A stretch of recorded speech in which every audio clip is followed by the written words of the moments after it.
Today marks an historic first. The NFL is now under the ownership of one individual, Jimmy Donaldson, MrBeast. Thank you. Thank you. Everybody, that is right. I officially own the NFL, and I think it's time for some changes.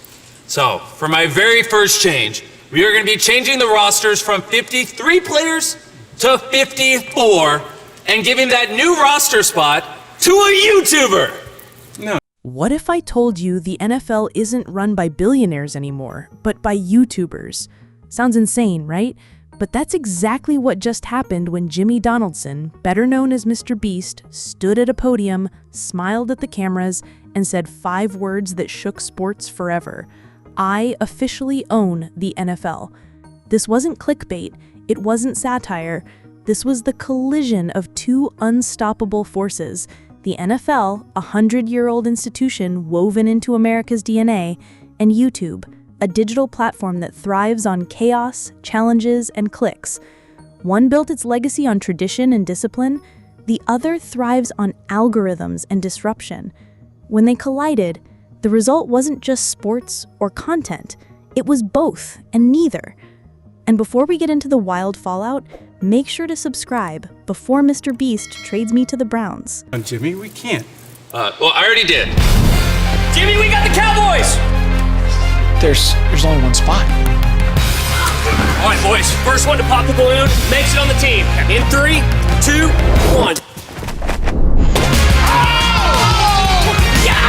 Let's rewind. How did a guy who once counted to 100,000 for a YouTube video end up owning the most powerful sports league in America?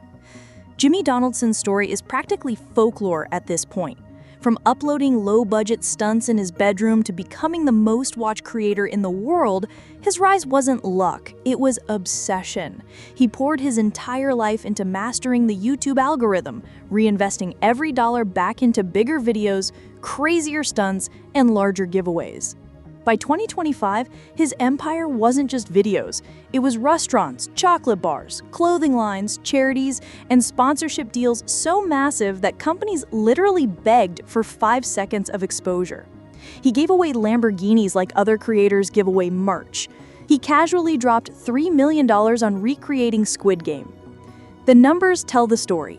Super Bowl LVII drew 115 million viewers. A single MrBeast video? Over 200 million. Think about that. One creator sitting behind a YouTube channel pulls bigger audiences than America's most celebrated sporting event. So when Jimmy joked, or maybe didn't joke, about buying the NFL, people didn't just laugh. Some actually believed him. Because if there's one thing we've learned, it's that nothing is too big for MrBeast to attempt. And his very first move as owner was pure chaos. The press conference was surreal. Flashes popped, executives shifted nervously, and Jimmy grinned like a kid who just hacked the school vending machine. For my very first change, he said, we're expanding rosters from 53 players to 54, and that last spot, it goes to a YouTuber. Reporters thought it was a prank. Analysts laughed, but Jimmy doubled down. He'd already drawn up contracts. He'd already called up creators. This wasn't theory. This was happening. Traditionalists were horrified. Sports radio shows erupted. You can't just hand roster spots to influencers, one former coach barked. But online, it was electric. Twitter trended with hashtag NFL Beast Mode. TikTok was flooded with edits of YouTubers in NFL jerseys. Even ESPN couldn't ignore it. They ran segments debating whether Jimmy was genius or insane. And Jimmy wasn't done. He hinted at halftime show challenges, sideline giveaways, and even YouTube thumbnails for game highlights. The NFL wasn't just a league anymore, it was content, and the draft that followed was unlike anything in sports history. The first selection was poetic, dude perfect to the Dallas Cowboys, the kings of trick shots joining America's team. Overnight, the Cowboys training camp highlight reels were trending worldwide. Then came the rush. Creators staked their claims. One grabbed the Vikings, belting out the Skol chant in a video that went instantly viral. Another locked in the Rams, yelling, "Mom, he said yes," on FaceTime. Chiefs, Jets, Broncos, Raiders, Seahawks, every roster had a new wild card. It wasn't just about who was playing, it was about who was watching. Dude Perfect alone brought 60 million subscribers. Other creators dragged in entire fan bases who had never watched football in their lives. Teams saw sudden surges in ticket sales. Merch with creator names sold out in hours. The league transformed from regional loyalties to global fandoms. Cowboys games weren't just for Texans anymore. They were for kids in India, Brazil, and Germany who watched Dude Perfect trick shots. But with new audiences came new questions.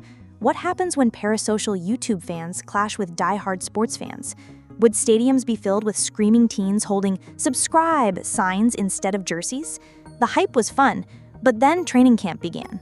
If you thought this was all a gimmick, training camp told a different story. On one side of the field, pro athletes, sculpted, disciplined, and elite. On the other side, YouTubers huffing through wind sprints, tripping on tackling sleds, and turning warm-ups into TikTok dances. Some collapsed halfway through conditioning.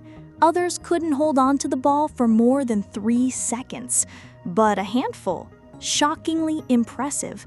Years of high-energy challenges, parkour-style stunts, and endurance content had built unexpected athleticism. One creator nailed a 50-yard kick. Another ran a faster 40-yard dash than a rookie cornerback. Coaches started whispering, was it possible one of them could actually make a game day roster? Of course, there were disasters too. One YouTuber injured himself celebrating. Another broke a camera mid-drill trying to vlog while running a route. But every blooper went viral. Hashtags like #YouTuberCombine trended daily. Training camp highlights, normally ignored by casual fans, became must-watch content. But the laughter quickly gave way to anger. Not everyone was entertained. Retired NFL legends condemned the move. "This is disrespectful to the game," one Hall of Famer said. Sports commentators warned of injury risks. Season ticket holders complained they didn't pay thousands of dollars to watch amateurs. Twitter debates went nuclear. Hashtags like Cloutball and National for Likes trended. One side argued this was ruining the sport. The other argued the NFL needed innovation to stay relevant. And tensions weren't just online. In locker rooms, players grumbled.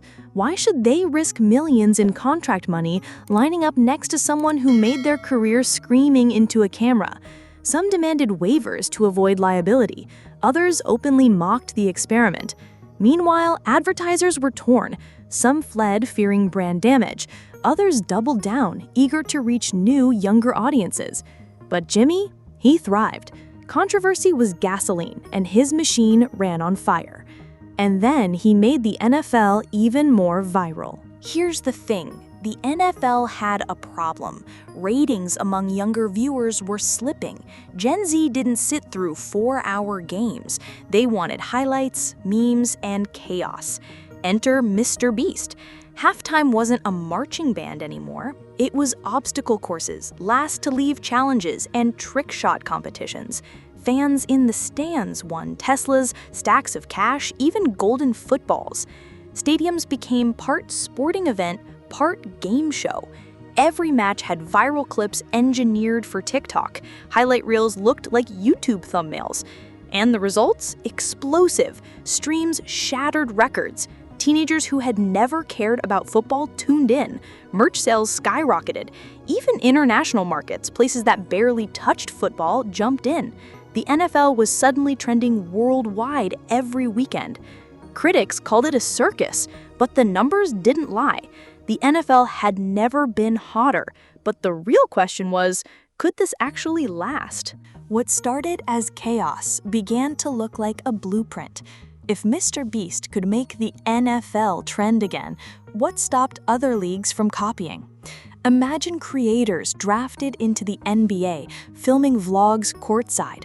Imagine TikTok stars skating for NHL teams. Imagine FIFA matches with influencers on the pitch. Some analysts predicted this hybrid of sports and entertainment would become the norm. The next generation didn't care about tradition. They cared about engagement. They wanted to feel part of the story, not just watch from the couch.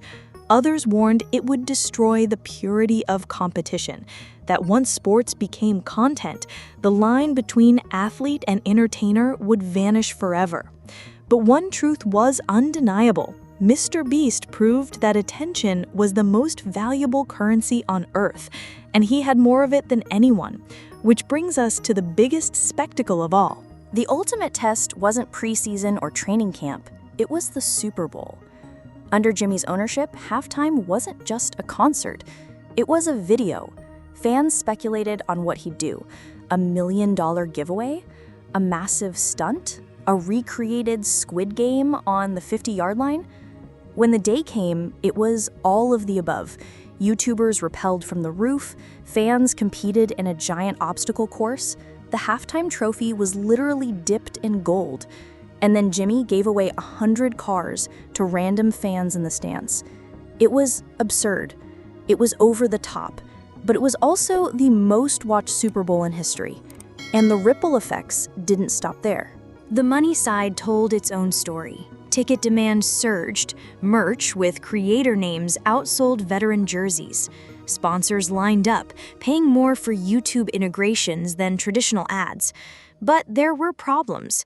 Gambling markets were in chaos. How do you handicap games with untrained YouTubers on the field? Sportsbooks scrambled to set odds. Vegas panicked.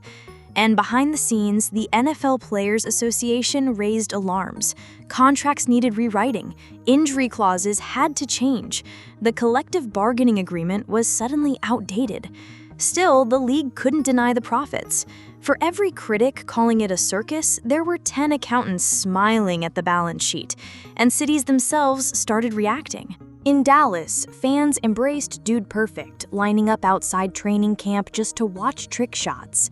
In Minnesota, younger fans proudly wore jerseys with YouTuber names. In Kansas City, one creator's touchdown dance became a TikTok trend. But not every city loved it. In Green Bay, tradition-minded fans booed the experiment. In Pittsburgh, sports radio called it the death of the Steelers' soul. In Chicago, memes mocked the Bears for losing even to creators. The divide was clear. Younger fans loved it, older fans hated it. And the clash made the NFL more talked about than ever. Which begs the question, was this a gimmick or the future? At the end of the day, MrBeast owning the NFL isn't just about chaos, it's about disruption.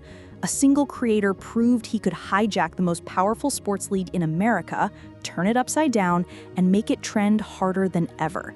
Football purists say it ruined tradition. Gen Z says it saved the sport.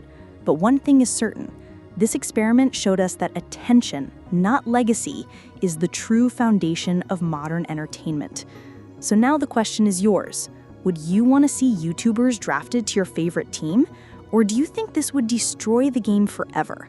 And don't forget to subscribe, because I just spent hours imagining what would happen if Jimmy Donaldson ran the NFL. And if he drafts me to the Jets, I'll need your support more than ever.